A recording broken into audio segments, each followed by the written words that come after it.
Olá, meus queridos, tudo bom com vocês? Bem-vindos à nossa aula de Geografia. Estamos na aula do 8º ano, aula de número 42.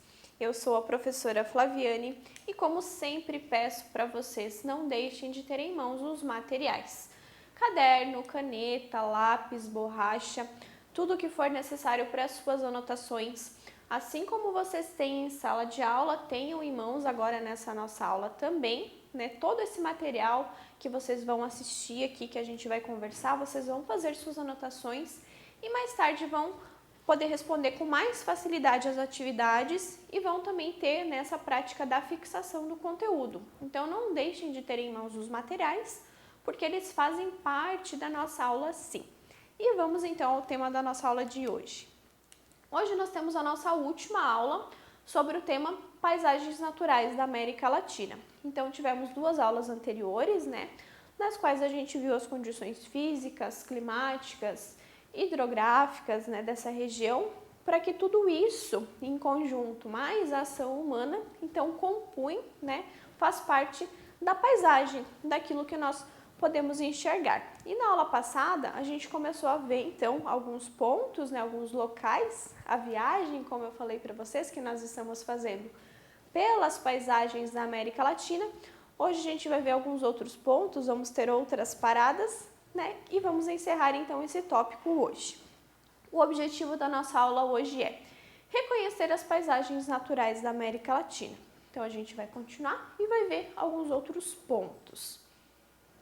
Então aqui, né, em relação a essa diversidade, depois que a gente conheceu então os aspectos físicos, agora a gente tem capacidade de reconhecer as paisagens então que compõem, né, essa questão da América Latina aqui, essa região da América Latina. Então, a nossa quarta parada, o quarto ponto, o Monte Roraima.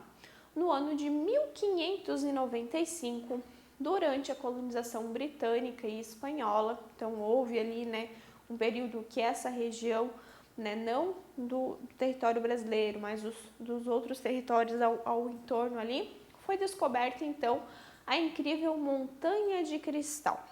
Mais comumente, né, hoje ela é conhecida então como Monte Roraima.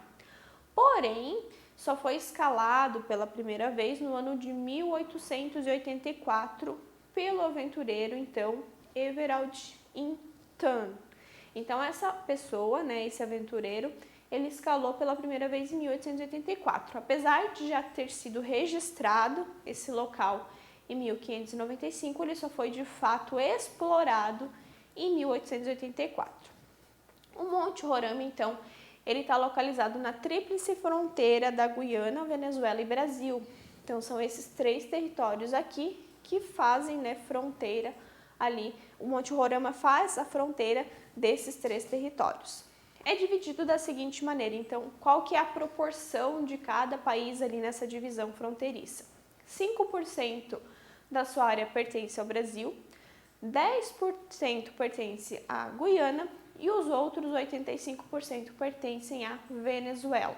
Porém, a administração é parte do estado de Roraima, especificamente na cidade de Uiramutã. Então, o Brasil, apesar de ter pouca participação, né, em relação ao total ali do monte, né, dessa região, dessa paisagem ali que é o Monte Roraima, ele faz parte, ele tem então percentual ali em relação à administração do local.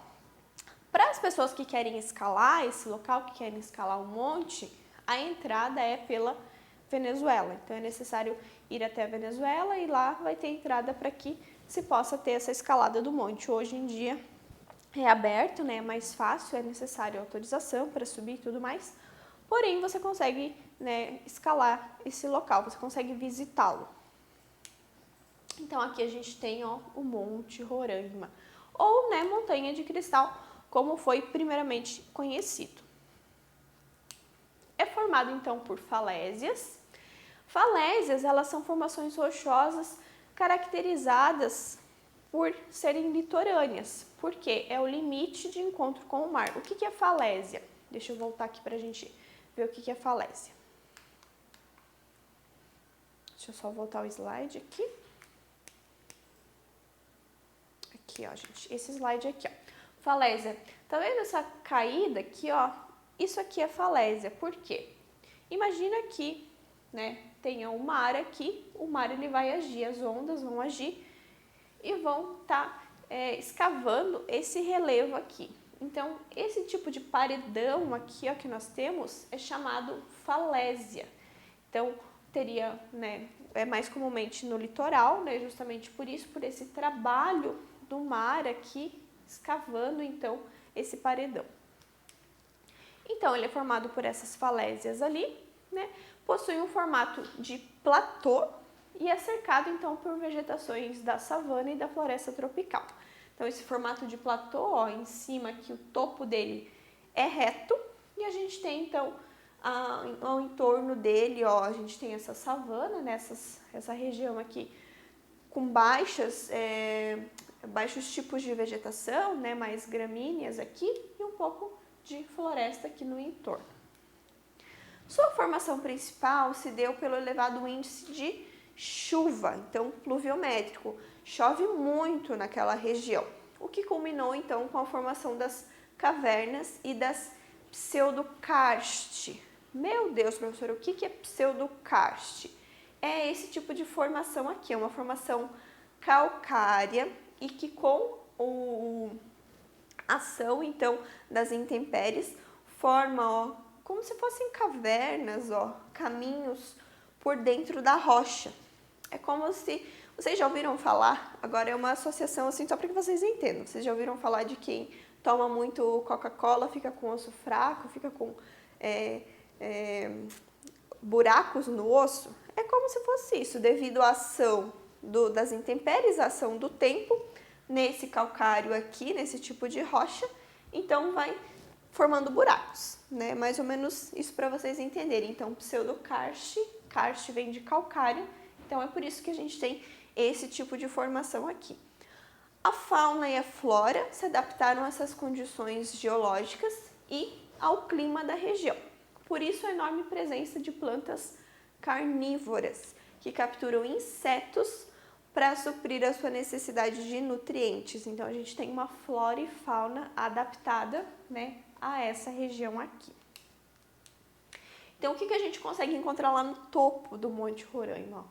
A gente tem esses tipos de formação, ó, lagoas, as rochas aqui esculpidas, ó, devido à ação do tempo, né, ação das chuvas também. Lembrem que aqui é uma região que chove muito, é uma região extremamente úmida, então a gente tem as rochas totalmente trabalhadas, né, elas são muito desgastadas. Por estar localizado então próximo à linha do Equador, o clima que predomina no monte é o clima tropical, com temperaturas médias o ano todo que variam entre 20 e 22 graus. Então, devido a esse índice pluviométrico de chuvas e elevadas temperaturas, a gente tem essa formação. Aqui, ó, a falésia, ó, que eu falei para vocês, ó, isso é a falésia, só que, ó, ao invés de mar, a gente tem cachoeiras, né? Mas a ação, então, do tempo formou essas falésias aqui, ó, e cai, então, nessa floresta, ó. Então, é um local extremamente bonito. É de difícil acesso, mas é extremamente lindo. Depois a gente tem, então, a Serra Madre, que é um outro ponto, então, né, dentro da América Latina. Ela é considerada a espinha dorsal do México e da América Central e é formada pelas várias seções da Serra Madre, né, que é um sistema geológico, né, vinculado às montanhas do oeste, da América do Norte e da América do Sul. Vocês lembram da espinha dorsal do Oceano Atlântico, a Mesoatlântica? Então, em terra, nós temos a Serra Madre, que tem mais ou menos essa mesma função. É uma espinha dorsal, assim, ela é um ponto alto, né, no relevo, em que ela divide várias seções ali, ela tem esse sistema de montanhas. A mais alta e importante cadeia de montanhas do México, que é a Serra Madre, recebe nomes diferentes em cada uma das suas 4 seções principais. Então, ela tem seções ali conforme o local em que ela está inserida. Porém, o conjunto, né, dela como um todo recebe esse nome de Serra Madre, né, Serra Mãe, então. Então, vamos ver as porções, ó. Ela penetra no território mexicano a sudeste, procedente, então, da Guatemala, com o nome de Serra Madre Centro-Americana. Então, ela vem de baixo, ó. Serra Madre Centro-Americana, ela vem de baixo e vai subindo. Em seguida, ela se estreita e diminui de altitude no istmo de Tehuantepec, sempre acompanhando o litoral do Pacífico. Novamente, ela vai se alargar e vai receber o nome de Serra Madre do Sul. Aqui, ó, Serra Madre do Sul. Deixa eu ver, tem uma outra imagem. Aqui, ó, essa outra imagem mostra melhor, ó. Então, ela vem de baixo para cima, ó, Serra Madre do Sul, ó, seguindo o Pacífico. Então, é toda essa região aqui, ó, uma espinha dorsal realmente, tá, gente? Então, ela vem de baixo, sobe aqui, Serra Madre do Sul. Na seção final, duas cadeias distintas, a Serra Madre Oriental e a Ocidental. Contornam, então, o Planalto Mexicano rumo a norte e já nos Estados Unidos acabam por se confundir, então elas se unem lá às montanhas rochosas que a gente tem nos Estados Unidos. Então, ela vem, Serra Madre do Sul, e aqui ela se divide em dois pontos, ó, a Serra Madre Ocidental e Oriental. Então, essa espinha dorsal aqui, ó, depois ela segue em direção a norte, aqui os Estados Unidos aqui em cima, e ela acaba se confundindo ali, ela se une, então, ao que a gente tem aqui em cima, que chamamos de cadeias rochosas. Então, aqui, ó, serras, ó, gente, é assim que é esse relevo, tanto aqui quanto aqui. É um relevo montanhoso de serras, ó. Por que serras? Por causa desses serrilhados, ó. Por isso serras, sobe, desce, faz esse formato de uma serra mesmo, esses serrilhados, ó. As Cataratas do Iguaçu. As Cataratas do Iguaçu são um conjunto de cachoeiras imensas que se formam pelo estreitamento do rio Iguaçu na fronteira do Brasil com a Argentina.